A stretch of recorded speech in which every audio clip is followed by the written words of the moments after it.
Brought to you by Techno Camon 30 series.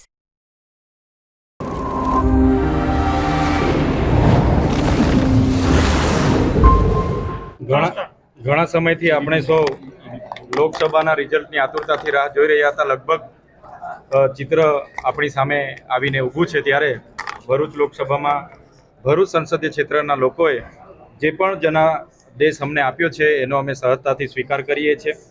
અને ભરૂચ સંસદીય ક્ષેત્ર અમારા માટે નવું હતું, છતાંય આટલા મોટા વિસ્તારના તમામ સમુદાયના લોકોએ અમને જે સહકાર આપ્યો છે, અમને સ્વીકાર્યા નેતા તરીકે એ બદલ સૌનો આભાર પણ માનીએ છીએ.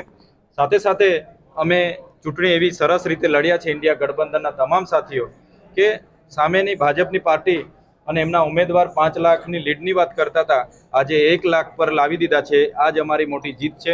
અને આવનાર દિવસોમાં પણ અમે ધારાસભ્ય છે, લોકોની વચ્ચે રહીશું, લોકોના જે પણ પ્રશ્નો છે એમને વાચા આપવાનું કામ કરીશું. અને આજે જે રિઝલ્ટ આવ્યું છે એ જનતાના જનાદેશને અમે સ્વીકાર કરીએ છીએ અને આનાથી પણ વિશેષ કરીને આવનાર ચૂંટણી લડીશું. આ ચૂંટણી કાં તો અમે જીતવા માટે લડ્યા હતા અને કાં તો અમે એનાથી શીખીશું. એટલે આમાંથી શીખીને એનું એનાલિસિસ કરીને આવનાર દિવસોમાં આનાથી પણ વધારે સારી તાકાતથી સારી ચૂંટણી આવનાર દિવસોમાં લડીશું. ધન્યવાદ. આ ચૂંટણીમાં તમે જોયું હશે કે અમારી મહેનત પ્રમાણે જે અમને અપેક્ષા હતી, છતાંય અમે ડેડિયાપાડા અને ઝઘડિયામાં તો ખૂબ સારી લીડથી આગળ આવેલા છે. અને ભરૂચ, અંકલેશ્વર અને બીજી વિધાનસભામાં તો અમે નવા હતા.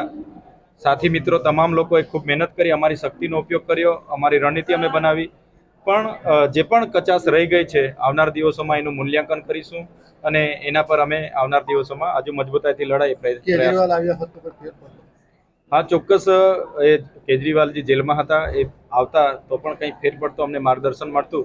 છતાંય અમે જે રીતે પણ ચૂંટણી લડ્યા છે ખૂબ સારી રીતે લડ્યા છે અને એનાથી ઘણું શીખવાનું મળ્યું છે અને આવનાર દિવસોમાં એમાંથી શીખીને વધારે સારી રીતે લડીશું.